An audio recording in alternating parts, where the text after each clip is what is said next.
Ah yes, Skullcrawlers, the MonsterVerse equivalent of that hyper kid in class who ate glue and bit teachers. These things are pure violence on 4 legs. Long, slithery, bone-white murder machines with whiplash tails and mouths that stretch like they're trying to inhale your entire existence. Their entire personality is just kill everything that moves, and they move fast. These freaks wiped out Kong's entire species.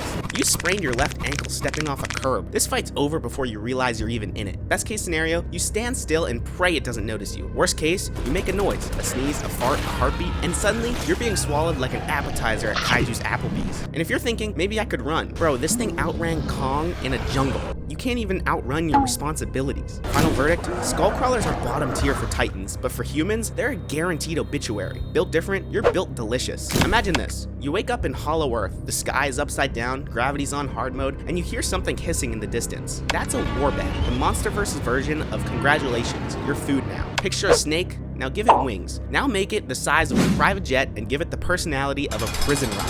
Slither through the air like it's water, wrap around you, and slam you into rocks hard enough to make your ancestors feel it. When Kong fought one, he only won by using it like a fruit roll-up and slamming it into a cliff. That's the level we're at. And guess what? You don't have Kong's fist or plot armor. Warbats don't fight alone. There's always another one. The second one just saw how you move. They're smart, coordinated, and built for ambushes. You don't survive Warbats. You decorate their nest. Behemoth looks like a walking national park. Majestic, calm, giant woolly mammoth arms, and tree trunk tusks. You might think, aw, it's like kaiju Bigfoot. And then he accidentally swipes a cargo ship across the continent. But let's make it clear, Behemoth is not aggressive, but he's also 300 feet tall and weighs more than your entire sense of entitlement. And the tusks, he doesn't just use these for show. In the comics, he cuts through kaiju flesh like a kid carving a Thanksgiving ham. Even scarier, the dude causes earthquakes just by walking, so you're already dead before you even see him. You ever look at a bat and think, wow, I'm glad that's not the size of the building. Camazotz heard that, took it personally, and pulled up with a wingspan the size of a football field and a roar that sounds like a demon giving birth. This thing isn't just some oversized bat.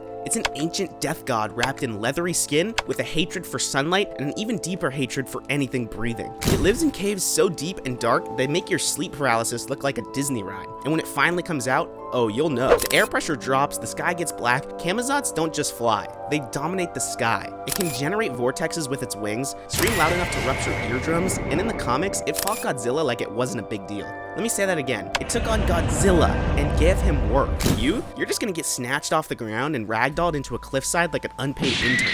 The worst part, it doesn't just kill you, it feeds on you. Sucks the life out of you like a cursed Capri Sun. If Godzilla is the king of the monsters, MUTO Prime is the evil ex-girlfriend who got custody of every red flag ever. She's massive, angry, and emits EMP blasts so strong she can fry military bases just by existing. Unlike the regular MUTOs who already suck, MUTO Prime is built different in the worst way.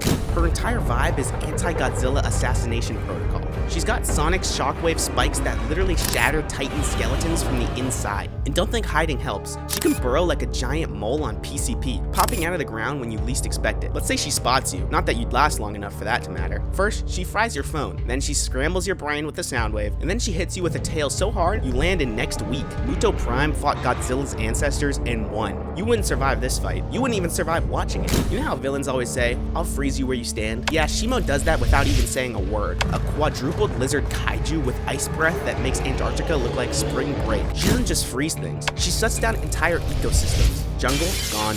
River, glacier now. This monster was so dangerous, she had to be chained and enslaved by Skar King, and even then she still nearly wipes the floor with cone. She's a titan with literal ice radiation coming off her body. That's not a real element. They made it up just for her because cold wasn't intimidating enough. The second her roar echoes through the air, the temperature drops 60 degrees and your bones start filing for divorce. You're not built for this, you're built frosty.